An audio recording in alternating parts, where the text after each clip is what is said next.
Romanos capítulo 1, versos 1 até o 6, para começarmos nessa manhã. Diz assim a palavra do Senhor.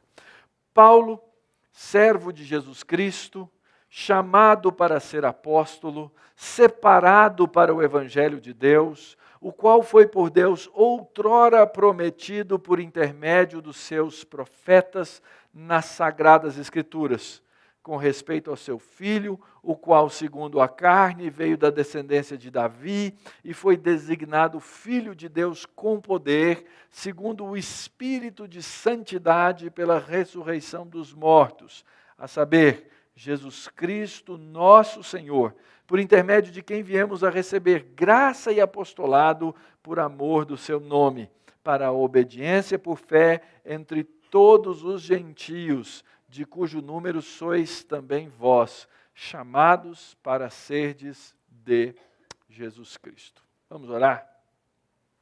Senhor, nós agora nos aproximamos da Tua santa palavra e começamos, ó Deus, reconhecendo a nossa incapacidade natural de entendê-la. Reconhecendo, ó Deus, que nós carecemos e nós precisamos da iluminação do Teu Espírito Santo, do direcionamento do Senhor, da orientação do Senhor, para que a Tua palavra venha a fazer habitação plena nos nossos corações, ó Deus. Por isso, ilumina-nos. Por isso, abre-nos os olhos, permite-nos ver a Tua verdade e nos deliciar nela, ó Deus. Ensina-nos mais uma vez o Teu Evangelho por meio da carta que o Teu servo Paulo escreveu aos nossos irmãos que viveram em Roma tantos anos atrás. Que as palavras dos meus lábios e o meditar do meu coração sejam agradáveis na Tua presença, Senhor meu, rocha minha, Redentor meu. Amém. Cartas. Cartas são abundantes no Novo Testamento, principalmente vindas da pena do apóstolo Paulo.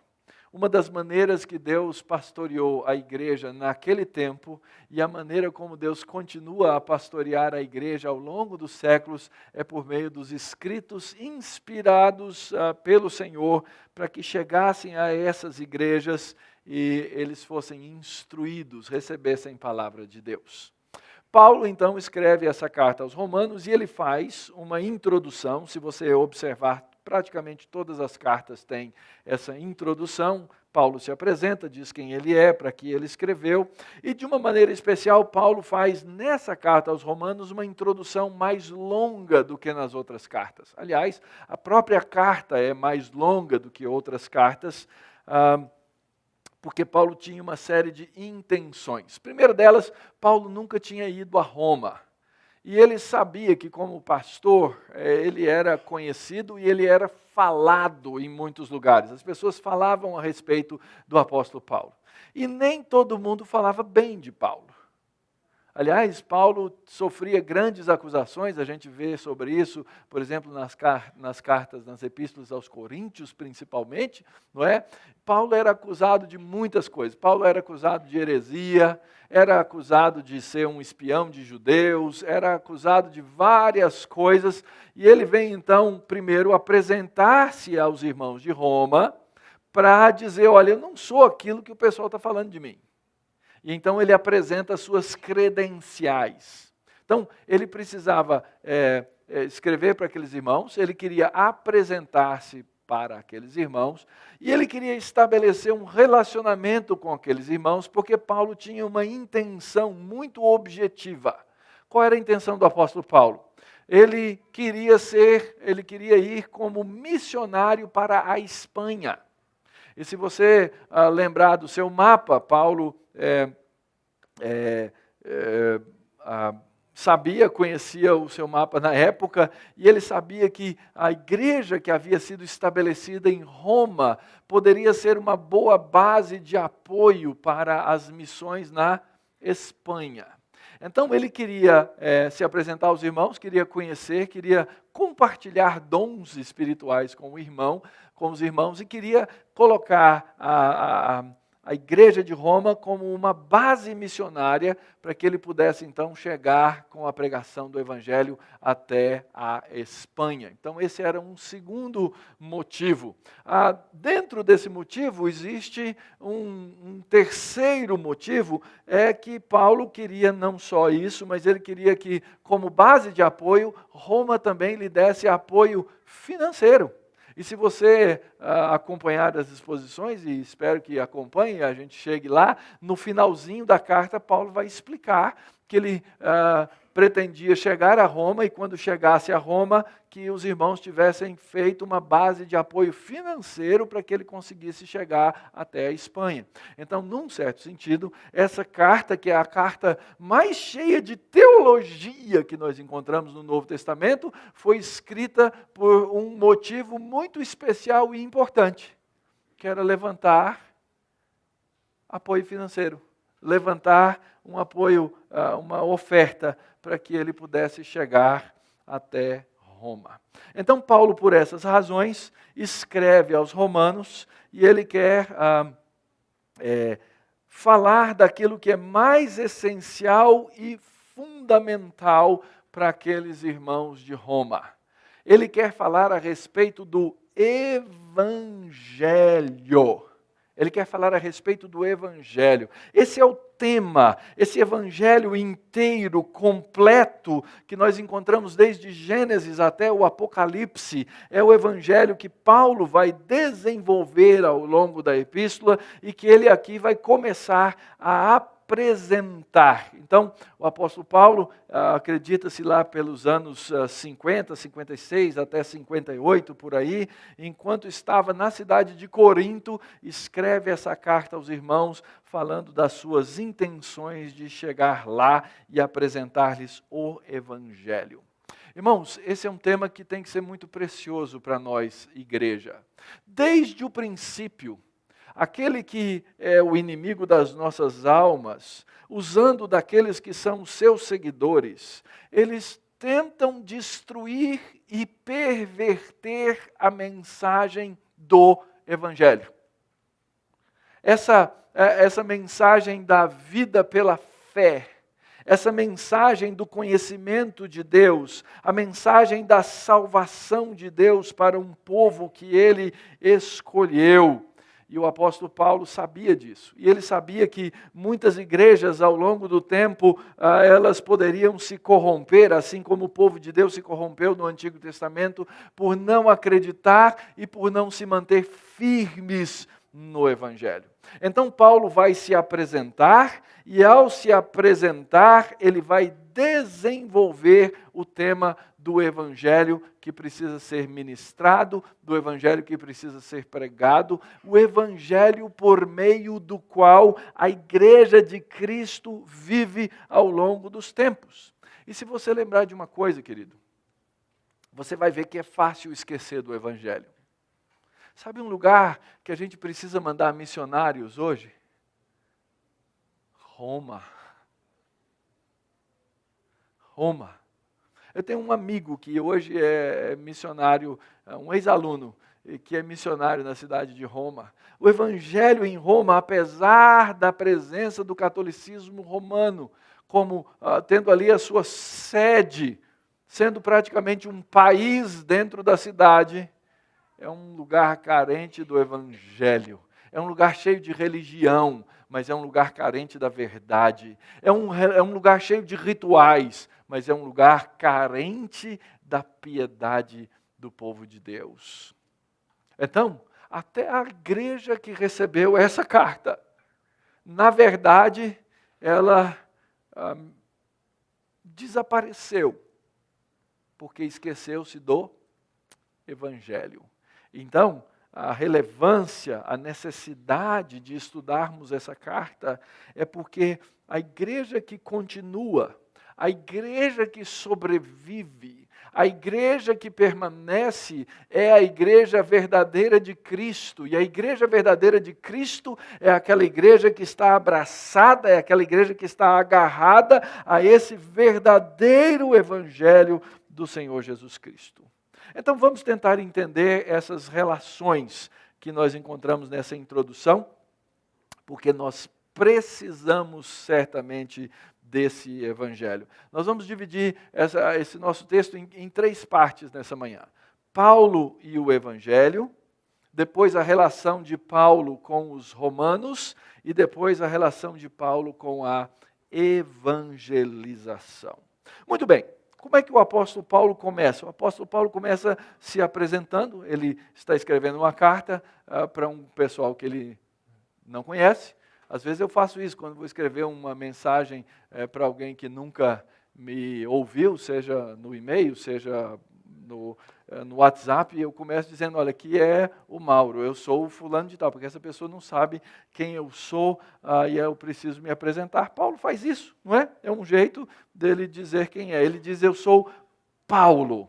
E eles sabiam quem era esse Paulo, mas ele vai apresentar as suas credenciais para, inclusive, tirar aquelas ideias ou aquelas corrupções da imagem que havia a respeito de Paulo, como nós já mencionamos anteriormente. E a primeira coisa que Paulo diz é o seguinte, eu sou Paulo, eu sou servo de Jesus Cristo. Isso é muito importante. É importante que ele se apresente dessa maneira, porque os romanos precisavam entender o espírito com o qual o apóstolo Paulo pretende chegar lá e pretende ir para as missões. Ninguém naquela época se apresentava como servo. Servo era um escravo, era a classe mais baixa dentro de uma população, era alguém que não era respeitado, era alguém que não era merecedor de nada, era alguém que não era ouvido, porque era um escravo. E Roma era coalhada de escravos, havia milhares de escravos na cidade de Roma, e ninguém se apresentaria como escravo, se não fosse de fato um escravo. E o apóstolo Paulo começa exatamente dessa maneira. Eu sou um escravo de Jesus Cristo. Vocês são a igreja de Jesus Cristo. Portanto, nós servimos ao mesmo Senhor e nós devemos viver para um mesmo Senhor. E aqui já fica a nossa primeira grande lição, irmãos. Nós que estamos aqui devemos nos enxergar na mesma condição que o apóstolo Paulo, como escravos de Jesus Cristo. No dia que nós aprendemos a fazer isso, no dia em que eu, pastor, aprender a fazer isso, no dia que você, irmão, aprender a fazer isso, no lugar onde Deus lhe colocou para servir, as nossas relações mudam. Nós somos servos, isso nos faz sermos servos uns dos outros, porque nós vivemos para o nosso Senhor. Todos nós temos um só mestre. O apóstolo Paulo diz, eu sou um homem debaixo de autoridade, e vocês também são gente debaixo de uma autoridade. E essa autoridade é um Senhor, e esse Senhor é Jesus Cristo. Paulo continua apresentando suas credenciais. E ele diz, eu sou chamado para ser apóstolo. Ele foi alguém comissionado para executar um serviço no nome de outra pessoa. Essa é a ideia, ou esse é o significado da palavra apóstolo. Aquele que foi enviado. E aqui existe uma coisa muito importante. Se ele foi enviado por alguém, significa que ele não foi enviado por ele mesmo. Ele não é um apóstolo de si, ele não é um apóstolo de outra pessoa, mas ele foi chamado, ele foi comissionado, ele foi ensinado diretamente pelo Senhor Jesus Cristo para que ele cumprisse uma missão como servo no reino de Deus. E nós precisamos entender isso, irmãos. Nós temos um chamamento, uma vocação geral de todos nós. Nós temos uma missão completa que é de todos nós. Quando o Senhor Jesus entregou à sua igreja a chamada grande comissão, ele diz, ide por todo mundo. E nós temos esse chamado geral do Senhor Jesus Cristo, separados e movidos para pregar o Evangelho de Cristo. Então, Paulo diz, ele é servo. Segundo, ele se diz chamado para ser apóstolo. Em terceiro, ele se diz separado para a pregação. Se você já leu os outros livros da Bíblia e as outras cartas do apóstolo Paulo, você sabe que Paulo era o que no judaísmo? Ele era o que? Um fariseu. O fariseu no judaísmo era a casta dentre os judeus mais respeitada em termos de religiosidade. Eles sabiam mais do que os outros, eles entendiam, eles se dedicavam mais do que os outros. E ele, no farisaísmo, era tão forte isso no apóstolo Paulo, que ele se tornou o quê? Um perseguidor da igreja. Mas depois que ele foi chamado pelo Senhor Jesus Cristo, depois que ele entendeu o senhorio de Cristo e tornou-se verdadeiramente servo do Senhor, ele se torna um fariseu. Observe as aspas que eu estou colocando aqui no ar. Ele se torna um fariseu de Cristo, no melhor sentido da palavra. Porque essa palavra, separado, não é? Ela tem exatamente as mesmas letras da palavra fariseu. Então, é como se o apóstolo Paulo estivesse fazendo um jogo de palavras, dizendo, olha, eu era um fariseu lá no judaísmo, e agora eu sou um separado, eu sou alguém chamado para uma tarefa, e eu vou cumpri-la com todo o zelo verdadeiro, com toda a piedade verdadeira, para fazer com que ela se cumpra. Servo, chamado e separado. Como é que você se encontra, querido? Como é que você se vê no reino? Como é que você se vê na igreja? Como é que você se enxerga no corpo de Cristo? Você entende que essas credenciais do apóstolo Paulo, ainda que nós não sejamos apóstolos hoje, na verdade nós somos enviados pelo Senhor Jesus Cristo para cumprir uma tarefa? Que aquilo que nós fazemos, nós não fazemos no nosso próprio nome, e que aquilo que nós temos que fazer, nós temos que fazer com um verdadeiro zelo. Isso é importante. O problema, queridos, muitas vezes, é que nós confundimos as coisas, nós confundimos o nosso chamado. Aliás, muitos pastores e líderes religiosos confundem o chamado e se colocam numa posição especial, como se eles fossem melhores do que o próprio povo de Deus. Aliás, nos últimos anos começou a se desenvolver no meio do povo evangélico uma nova casta de apóstolos. Muito cuidado, muito cuidado.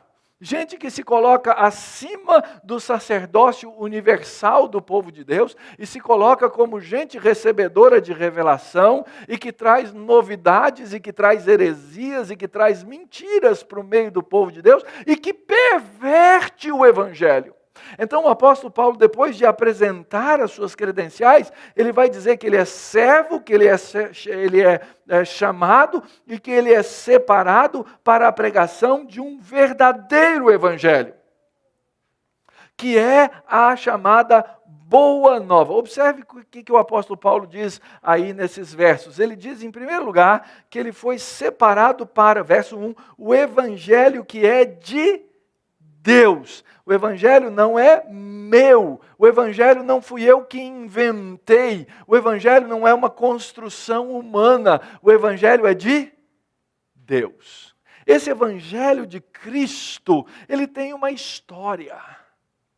Ele foi um evangelho prometido. E quando você abre essa Bíblia, quando você abre essa escritura, desde o livro de Gênesis até o livro do Apocalipse, desde o jardim, Deus anunciou esse evangelho. Nós estudamos lá no livro de Gênesis. Quando é que o evangelho aparece a primeira vez?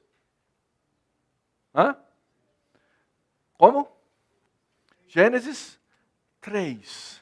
Em Gênesis 3, o Evangelho começa a ser anunciado a partir do momento em que o homem pecou, a partir do momento em que o homem desviou-se dos caminhos do Senhor, ele precisava do Evangelho. O Evangelho foi anunciado no livro de Gênesis, ali no jardim, ele foi anunciado ao nosso primeiro pai, ele foi anunciado à primeira mulher, ele foi anunciado aos seus filhos, ele foi anunciado a Abraão, ele foi anunciado a Isaac, ele foi anunciado a Jacó, ele foi anunciado aos descendentes, ele por toda a Escritura, seguindo pelos profetas, que são os continuadores da mensagem, ele foi anunciado, ele foi prometido, ele foi direcionado, ele foi orientado. E aí o apóstolo Paulo diz que ele é um evangelho segundo as sagradas Escrituras.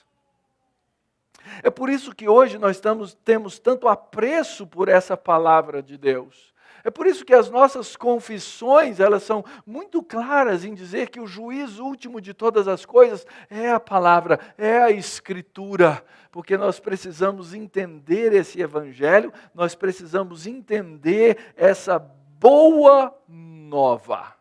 Observe uma coisa importante. Essa palavra evangelho, ela significa literalmente boa nova ou boa notícia. Não confunda boa notícia com novidade, com uma coisa que é absolutamente nova.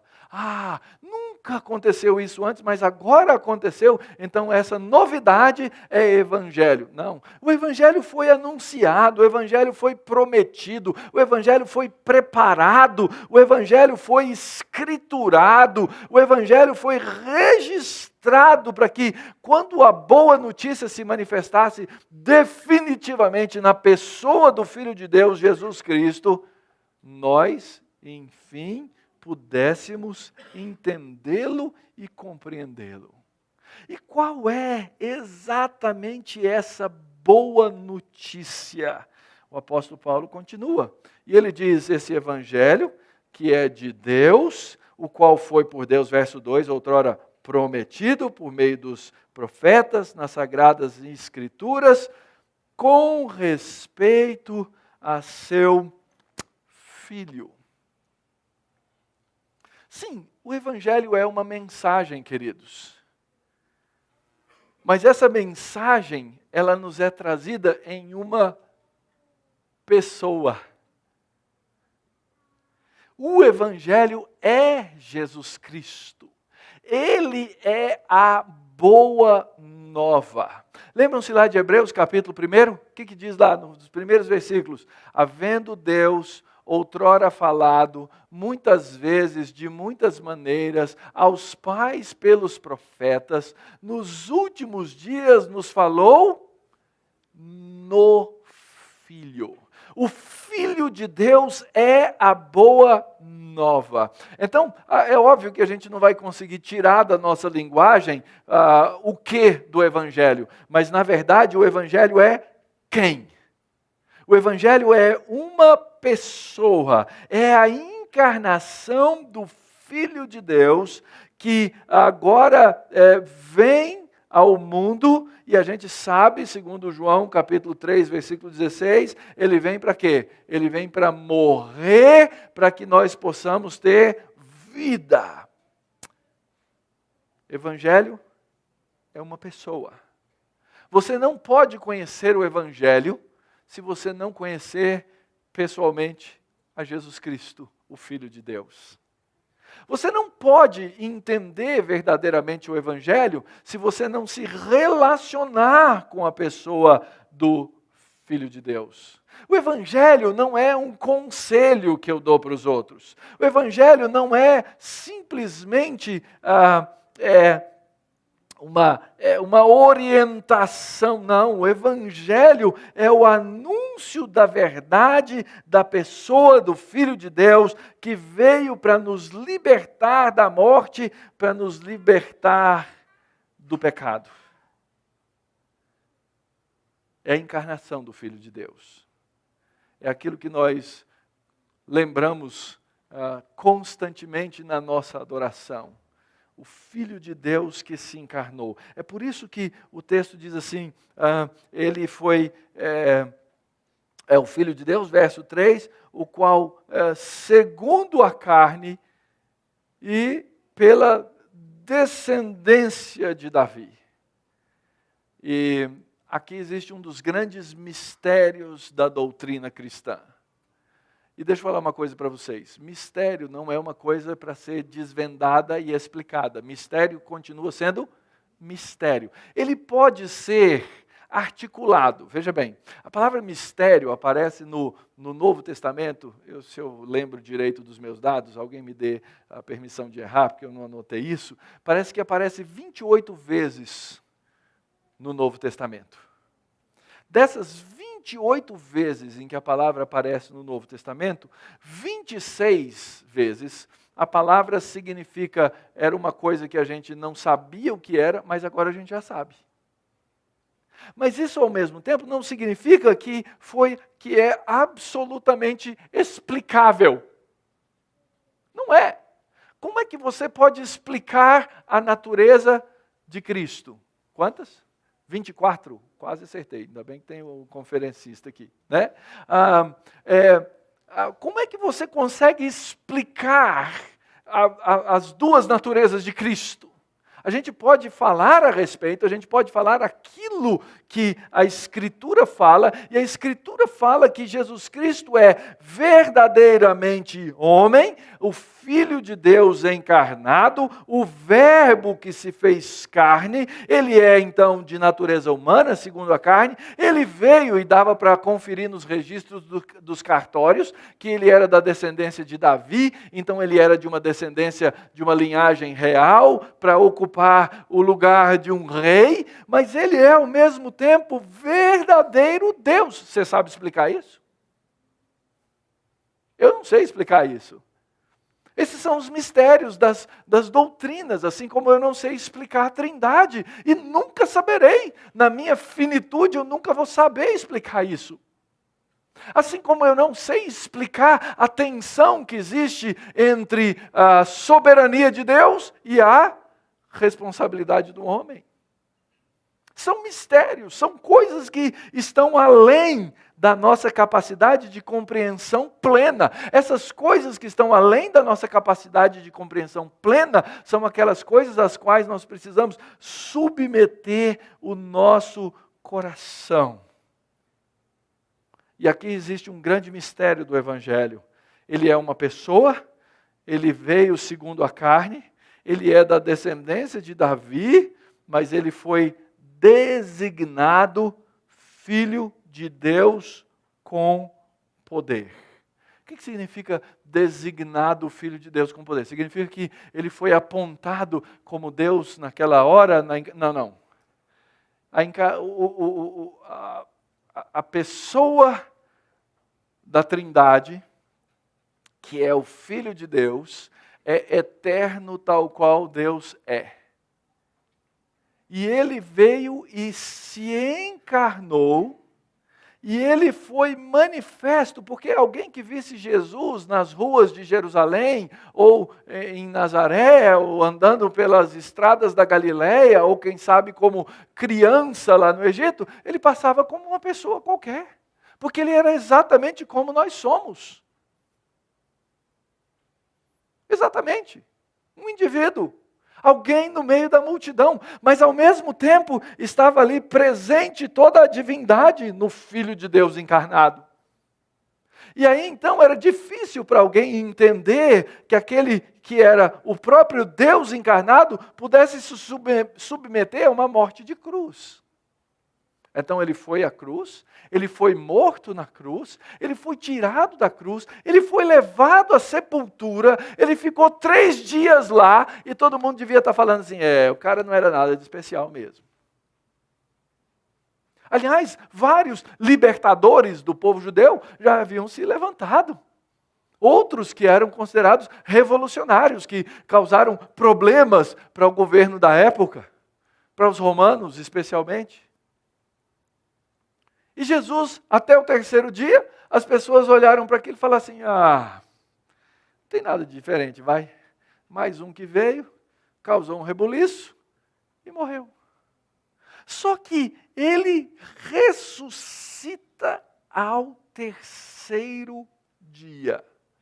E essa ressurreição dele ao terceiro dia é a confirmação da sua divindade. Ele foi ressuscitado com poder. Ele nunca pecou e ressuscitou. Ele foi sacrificado sem ter pecado e ele ressuscita. A ressurreição de Cristo é a confirmação de que o Pai aceitou o sacrifício que ele fez. Aquele que nunca pecou se fez maldição no lugar de outros, aqueles que são os eleitos de Deus, aqueles que são os filhos de Deus,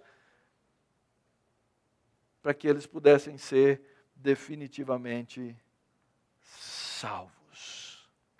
E aqui existe um resumo daquilo que nós chamamos a humilhação e a exaltação do Senhor Jesus Cristo.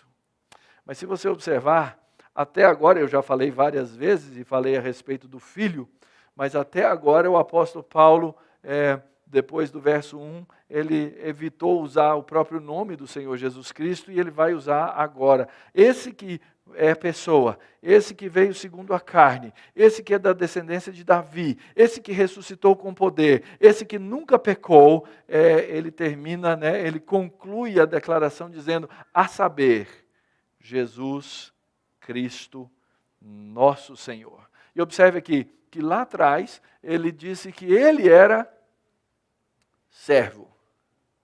Agora ele está dizendo aos romanos, se os romanos são de fato crentes, que todos são servos. Porque ele agora diz, ele é o nosso Senhor.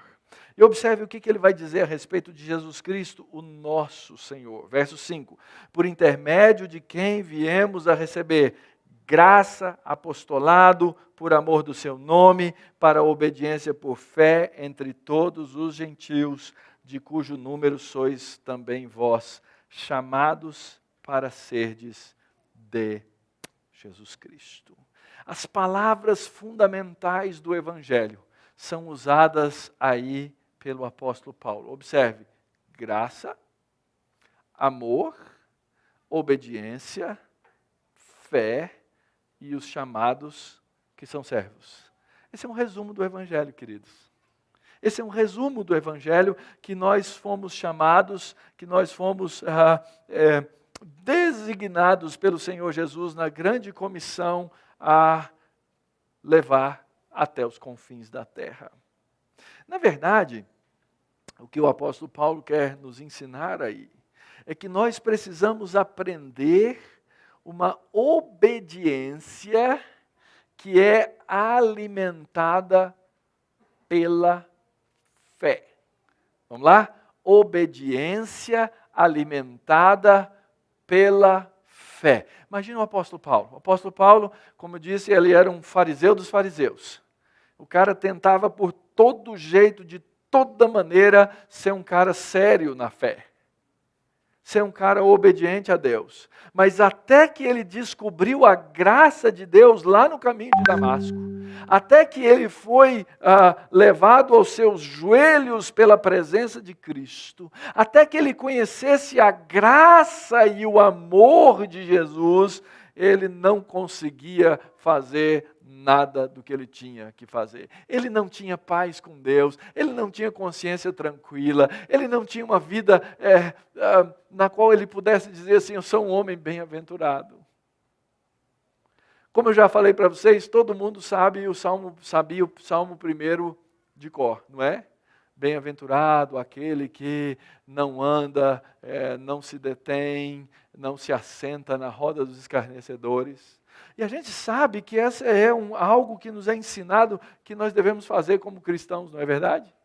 Agora me diz de sã consciência que você na sua vida, hoje, depois que você é crente, você não faz nenhuma dessas três coisas.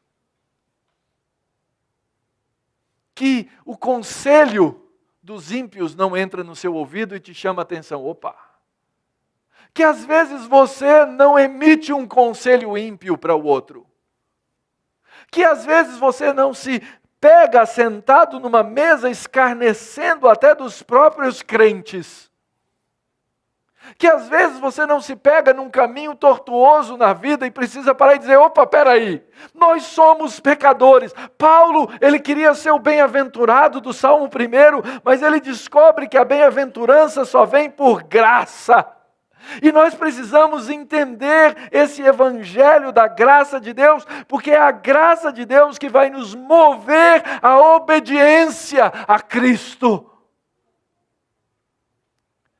É a graça de Deus que vai nos ensinar amor, que vai modificar os nossos afetos, que vai transformar o nosso coração, que vai nos ensinar a amar um irmão acima de mim mesmo, porque eu amo a Cristo. Nós precisamos do Evangelho. O Evangelho não foi só aquilo que nos trouxe a salvação naquele primeiro momento. O Evangelho é aquilo que nos move hoje. Nós temos que ser movidos pelo Evangelho de Cristo. Não é possível viver a vida cristã sem o Evangelho.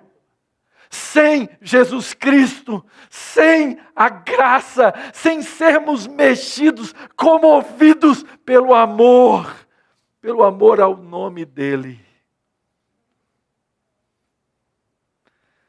Por intermédio de quem viemos a receber graça e apostolado por amor do seu nome.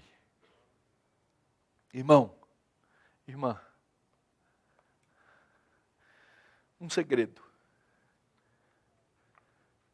Como é que a gente pode medir aquilo que a gente faz, aquilo que a gente fala, a maneira como nós agimos e as nossas atitudes, se elas estão condizentes com o Evangelho? Faço uma pergunta simples. Eu vou fazer isso por amor ao nome de quem? Faça essa pergunta. Se você for capaz de responder, eu vou fazer isso por amor ao nome de Jesus, vá em frente e faça, porque é isso mesmo que você tem que fazer. Mas se você não puder responder com todas as letras, eu vou fazer isso por amor ao nome de Jesus. Então, minha recomendação é, não faça. Porque pode ser que você esteja fazendo por amor a outra coisa. E sabe quem é que nós mais amamos no mundo? A nós mesmos. Nós nos amamos tanto que nós agimos em favor de nós mesmos, acima do nosso amor a Cristo. Não esqueça da essência desse Evangelho. Não esqueça da essência desse Evangelho. Não esqueça de que a sua obediência tem que ser movida por graça e amor e fé. Porque sem essas coisas, tudo se torna vão e vazio. Então essa é a apresentação do apóstolo Paulo. Essa é a maneira como Paulo se mostra diante daqueles irmãos. E ele vai mostrar agora por que ele faz isso. Paulo se apresenta agora como um pastor, e nós precisamos andar rápidos aqui nessa sessão. Verso 7 e verso 8. A todos os amados de Deus que estáis em Roma. Finalmente Paulo diz para quem ele está escrevendo. Ele se apresentou, falou do Evangelho, falou, e agora finalmente ele diz, a quem eu escrevo? A todos os amados de Deus que estáis em Roma, chamados para serdes santos, graça a vós outros e paz da parte de Deus nosso Pai e do Senhor Jesus Cristo. Primeiramente dou graças a meu Deus, mediante Jesus Cristo, no tocante a todos vós, porque em todo o mundo é proclamada a vossa fé. Muito bem, algumas coisas importantes que nós devemos aprender aqui. Primeiro, o apóstolo Paulo faz esse link doutrinário tão importante, que é que os crentes, eles são gente amada por Deus. Às vezes eu preciso acordar e me lembrar disso. Ou não? Às vezes a vida da gente está tão complicada, as coisas estão tão ruins, as situações estão tão embaralhadas. A gente começa a pensar lá dentro assim, acho que Deus não me ama não. Talvez você nem articule, você nem diga isso com palavras, mas o seu sentimento é um sentimento de ira. Acho que eu não sou amado de Deus. Ora, os amados de Deus são aqueles que são os filhos de Deus. No caso, eram aqueles que estavam na cidade de Roma. Roma, o centro do império, a capital do império romano. Tudo que acontecia em Roma era motivo de notícia em todos os outros lugares. Saía na mídia, saía no Facebook da época, saía em todo lugar. O que acontecia em Roma era espalhado para o mundo. E lá no meio de Roma tinha uma comunidade dos santos, uma comunidade dos cristãos. Aquilo se tornou um negócio que reverberava para outros lugares. Eles são amados de Deus porque foram chamados para serem santos. E é muito importante lembrar o significado de chamado. Deixa eu dizer uma coisa para você. Se o chamado de Jesus Cristo fosse um mero convite, Jesus é um cara legal, Deus é gente boa, Ele pode te salvar, se você quiser, venha. Deixa eu falar, sabe quantos crentes existiriam no mundo? Nenhum. É por isso que nós acreditamos nesse chamado irresistível de Deus, que quando Deus chama, Ele traz, e Ele chama para nos tornar seus filhos, e Ele quer que os seus filhos se tornem como o Pai. É isso que Deus quer de nós. É por isso que em outros lugares Paulo vai dizer assim, sede imitadores meus, porque eu sou filho de Deus e eu imito Deus. Em outros lugares Paulo diz assim, sejam imitadores de Deus, porque Ele é o seu Pai. Ele chamou você de uma maneira irresistível para você se parecer com Ele. Nós somos amados por Ele. Eu dou graças a Deus porque eu posso chegar aqui hoje na frente e lembrar você, meu irmão, minha irmã, meu querido, Deus ama os seus filhos. Deus ama a sua igreja, Deus ama aqueles que são seus, e Deus vai cuidar de nós com o seu amor tão especial, que já nos salvou, que é o mesmo amor que nos sustenta, é o mesmo amor que nos faz andar em fé. É esse amor que une a igreja de Cristo, é esse amor que nos faz ser um em Cristo Jesus. Filhos de Deus amados, chamados para serem santos. Nós temos uma responsabilidade grande, irmãos, muito grande. Sendo pecadores como nós somos, sendo aqueles que se desviam frequentemente dos caminhos do Senhor, ainda assim nós temos o status de santos, e nós somos chamados a viver vidas santificadas por meio da graça e da paz do Senhor Jesus Cristo. É assim que o apóstolo Paulo vai se encaminhar para o final dessa apresentação toda. Aos amados de Deus que estáis em Roma, chamados para serdes santos, graça a vós outros e paz, da parte de Deus, o Pai, e da parte do seu Filho. Aqueles que recebem a graça e a paz, aqueles que recebem a bênção de Deus, eles servem como um testemunho para o mundo. E vamos ser sinceros, irmãos, nós tropeçamos em tantas coisas todos os dias, não é verdade?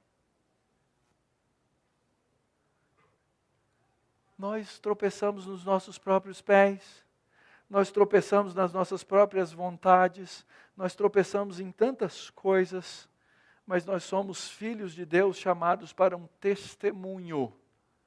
O mundo precisa ver o nosso testemunho de amor. Eu já disse isso para vocês. É muito interessante, nós temos os nossos visitantes aqui hoje pela primeira vez, e eu não os cumprimentei logo no começo, vou fazer isso daqui a pouco, fazer você passar aquela vergonha. Mas o fato é que muita gente que vem até a nossa pequena comunidade de irmãos dá um testemunho bonito daquilo que nós fazemos aqui.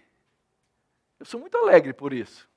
As pessoas dizem assim, puxa vida, eu fui para lá e as pessoas conversaram comigo, as pessoas mostraram interesse legítimo nas minhas dificuldades, nas minhas lutas, as pessoas, parece que elas quiseram me amar. Você é capaz de entender isso? Querer amar um estranho? Querer amar alguém que você nunca viu? Querer amar alguém por causa do amor de Jesus Cristo como um testemunho? E é interessante, tem gente que é mais amável, tem gente que é menos amável, né? É ou não é? Tem gente que é difícil de amar. Eu fico pensando no trabalho que os nossos irmãos fazem na quarta-feira, lá no Atende. Pegar alguém debaixo de influência de droga, noiado, sentar com essa pessoa, falar do Evangelho, alimentar. O que move alguém a fazer isso? Ou qual a razão de fazermos isso? É um testemunho que nós temos que dar ao mundo, alimentados pela obediência por fé. E o apóstolo Paulo, então, ele diz das razões pelas quais ele ouve esse testemunho. Versos 9 a 13. Porque Deus, a quem sirvo em meu espírito no evangelho de seu Filho, é minha testemunha, de como incessantemente faço menção de vós em todas as minhas orações, suplicando que, em algum tempo, pela vontade de Deus, se me ofereça boa ocasião de visitar-vos. Porque muito desejo ver-vos, a fim de repartir convosco algum dom espiritual, para que sejais confirmados. Isso é, para que em vossa companhia reciprocamente nos confortemos por intermédio da fé mútua, vossa e minha. Porque não quero, irmãos, que ignoreis que muitas vezes me propus de ter convosco, no que tenho sido até agora impedido, para conseguir igualmente entre vós algum fruto, como também entre os gentios. Observe que os três blocos começam com porquê. O apóstolo Paulo está dando uma razão dele escrever a carta, uma razão dele falar com eles, uma razão pela qual ele quer aproximar-se. Quais são as motivações de Paulo? Primeiro, Paulo se apegou àqueles irmãos por oração. Deixa eu falar uma coisa para vocês, irmãos. Sabe como é que você aprende a amar o seu irmão? Especialmente aquele que é mais difícil de amar? Orando por ele. O apóstolo Paulo não conhecia esses irmãos e ele os chama de amados. Por que Paulo podia dizer que eles eram amados? Como é que Paulo aprendeu a amar gente que ele nunca viu? Várias pessoas ele conhecia até. No final, ele vai dar uma lista de pessoas que já passaram na estrada dele, na vida dele. Mas eles eram amados por quê? Porque Paulo orava por eles. Você quer aprender a amar alguém? Ore por essa pessoa. Deus vai mexer nas estruturas do seu coração de uma maneira tremenda e fantástica. Ninguém podia confirmar que Paulo fazia isso, mas ele diz que ele orava incessantemente. E Paulo é sério no que faz. Então ele chama quem por testemunha? Deus. Deus é minha testemunha, irmãos. Que ele mande um raio na minha cabeça aqui agora. É o que Paulo está dizendo. Se eu não faço isso por vocês, por isso é que vocês são amados. Segunda coisa, Paulo quer vê-los. Ele diz isso, né, com todas as letras. Eu quero ir visitar-vos. Verso 11. Muito desejo ver-vos para cumprir algumas coisas. A comunhão, ela cresce quando nós oramos. A oração vem primeiro. A comunhão cresce quando ele agora, por amor, deseja ver aqueles irmãos. E Paulo quer ver os frutos dessas coisas. Por isso ele diz, quero ver-vos a fim de repartir convosco algum dom espiritual para que sejais confirmados. Isso é, para que em vossa companhia reciprocamente nos confortemos, por intermédio da fé mútua, vossa e minha. Observe bem, queridos, nós estamos falando aqui do apóstolo Paulo. Às vezes a gente coloca o apóstolo Paulo num pedestal que ele não tinha. É verdade, ele era apóstolo, é verdade, ele foi inspirado por Deus, é verdade, grande parte das cartas do Novo Testamento foram escritas pelo apóstolo Paulo, mas quando ele se apresenta, ele diz assim: eu sou o maior dos pecadores, eu preciso de vocês. Por isso ele está dizendo aqui, é para uma coisa mútua, recíproca, para que nós nos confortemos nessa fé vossa e minha. Nós precisamos disso, irmãos. Eu tenho 28 anos de pastorado, e eu sei que eu só estou em pé nesse pastorado, porque ao longo desses anos, muitas pessoas oraram por mim. São aqueles intercessores. Eu tenho alguns irmãos que eu falo com eles de vez em quando, e eles viram assim e falam assim: pastor, eu oro pelo Senhor todos os dias. Talvez nem eu ore por mim todos os dias. Mas eles viram: eu oro pelo Senhor todos os dias, pastor. Às vezes algumas irmãs velhinhas, lá da minha adolescência, já faleceram. E eu sei que elas eram minhas intercessoras. Alguma coisa perdida, gente que eu nunca mais vi, mas que continua nesse processo de encorajamento, de conforto mútuo, de estabelecer pontes, de criar relacionamentos, de crescermos juntos. Nós precisamos uns dos outros. O apóstolo Paulo ainda diz assim: irmãos, eu não quero que vocês ignorem, eu quis muitas vezes, mas até agora não deu, mas eu quero conseguir igualmente entre vós algum fruto, como também entre os outros gentios. O apóstolo Paulo queria ver frutos daquilo que ele estava fazendo. Todos nós queremos, irmãos. O apóstolo Paulo sabia que o trabalho, que a obra de pregar o evangelho é uma coisa que nós fazemos juntos. Ele queria ver esses frutos para poder evangelizar, para poder chegar com essa mensagem do evangelho para as pessoas, para espalhar uma boa semente, para ver Cristo formado em vós, para vê-los crescer na graça, para vê-los crescer na santidade, para aprender a amar ainda mais. Eu dou graças a Deus por vocês, queridos. Como dou. Não posso sequer repetir a palavra do apóstolo Paulo. Mas eu dou graças a Deus por vocês. Nós juntos estamos trabalhando para pregar o evangelho do nosso Senhor Jesus Cristo. Aliás, ele diz no verso 14, eu sou devedor a gregos e a bárbaros. A diferença aqui de gregos e bárbaros: bárbaro era quem não falava grego. Quem não falasse grego era bárbaro. E, aliás, a palavra bárbaro é uma onomatopeia.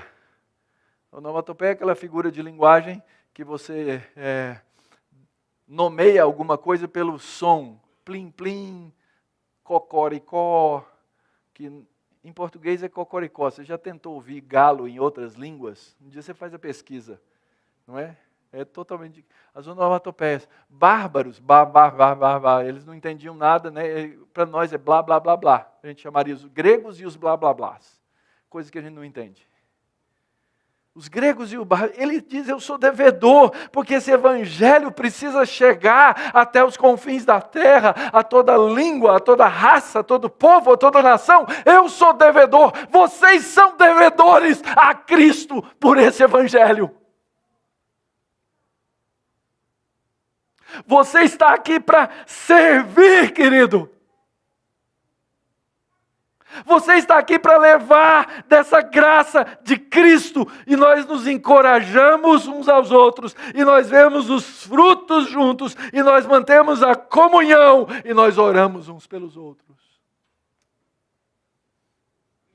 Você é capaz de fazer isso? Orar pela sua igreja? Orar pelo seu irmão? Orar por aqueles que são, quem sabe, menos amáveis?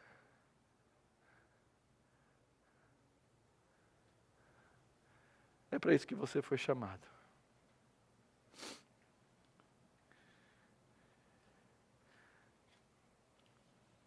Nós vamos perder hoje os versos 16 e 17, vai ficar para a próxima vez. Então eu encerro com aquela famosa pergunta: o que a gente vai fazer diante disso, meu irmão?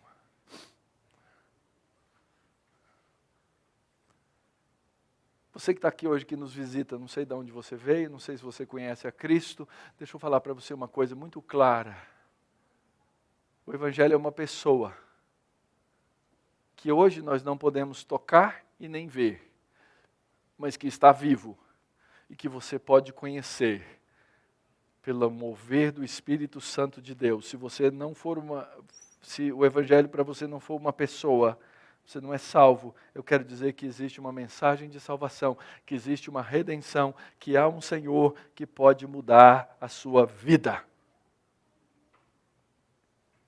Se você quer saber mais a respeito dessa pessoa, quando acabar o culto, venha falar com algum de nós, com alguns dos pastores, com alguns dos irmãos que estão aqui e que conhecem a fé. Você precisa conhecer essa pessoa que é Jesus Cristo.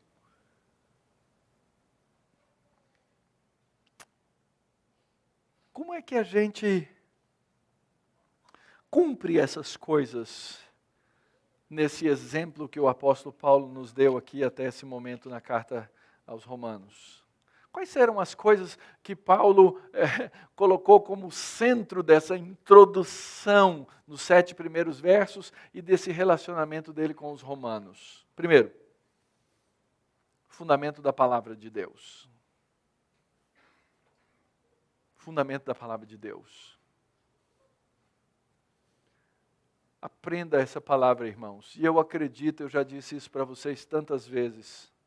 O momento em que nós aprendemos a palavra de Deus com maior profundidade é no culto, na adoração. Deus nos chamou para esse aprendizado. Volte o seu coração para a palavra. Volte o seu coração para a palavra viva que é Cristo. Ouça Deus lhe falar. Converse com Deus. Oração. Eu já falei isso para vocês, volto a falar de novo. Coloca o seu despertador 15 minutos mais cedo, querido. Todos os dias da semana. Não comece o seu dia sem colocar a sua vida, sem colocar suas petições na presença do Senhor. Ore ao despertar. Essa figura bíblica, ao levantar, ao deitar. Ore ao Senhor, fale com o Senhor. Converse com Ele. Não abra o seu WhatsApp antes de orar. Não abra o seu Facebook antes de orar. Não abra suas mídias. Não converse antes de orar. Ore, converse primeiro com o Senhor. Fale com Ele. Tenha comunhão com Deus, porque essa comunhão com Deus é o que vai abrir as portas para a comunhão com a igreja.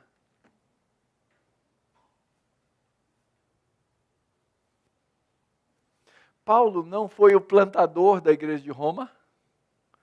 Paulo nunca tinha conhecido aquela igreja, nem aquela cidade, não tinha passado por lá, mas ele se alegrava com o crescimento daqueles irmãos. Eu me alegro com o crescimento de outros irmãos e outras igrejas. Eu não vejo nenhuma igreja como concorrente. Eu não vejo nenhum ministério como concorrente. É óbvio que existem alguns que ensinam heresias, mas aí também não são igrejas. Mas nós precisamos aprender a prezar as coisas do reino de Deus e a crescer com elas. Ame a igreja. Irmão, olhe para o seu irmão dentro da igreja e alegre-se com as coisas dele. Alegrar-nos e chorar uns com os outros é parte de viver por fé, de obedecer por fé. E talvez para explicar um pouquinho, terminando então, como é que a gente, o que é o inverso de não viver por fé? Acho que é uma maneira boa da gente explicar o que é viver por fé. Primeiro, quando as pessoas rejeitam a Deus e a verdade da Escritura, então a esses você rejeita, ok? Porque isso não é viver por fé. Um grande teólogo reconhecido, publicado no Brasil, publicado ao redor do mundo, eu não vou dizer o nome porque eu não tenho uma confirmação, mas confirmado eu posso dizer, ele respondeu numa entrevista o seguinte: olha, eu tenho vários amigos cristãos que não acreditam na ressurreição literal de Jesus Cristo, mas eles amam a Cristo e eu não vejo isso como um problema. A gente pode entrar por tantos caminhos, né? Olha, eu não aceito essa Bíblia como palavra de Deus mesmo, mas esse pessoal é gente boa, piedoso, me parecem crentes. Cuidado com isso. Isso não é viver por fé, porque é um desprezo à palavra. O que mais não é viver por fé? É quando a gente assume a moralidade da Bíblia e se torna ansioso ou orgulhoso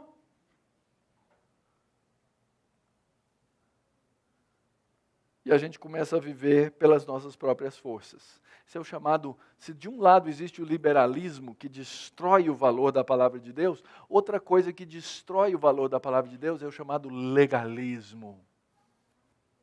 E dentro das igrejas evangélicas nós temos tendência maior de ver o legalismo do que de ver o liberalismo.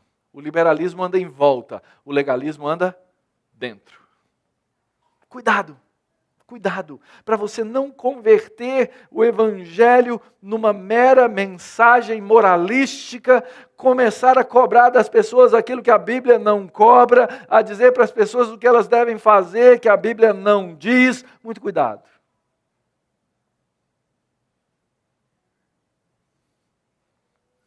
O que não é viver por fé é quando a gente peca e a gente não consegue perdoar a nós mesmos. Isso não é evangelho. O evangelho é abrangente. E você precisa entender que você foi salvo pela graça somente e que você continua a viver pela graça somente e que quando você pecar, você precisa entender a profundidade do perdão que você recebeu pelos seus pecados passados, pelos seus pecados presentes e até pelos seus pecados futuros.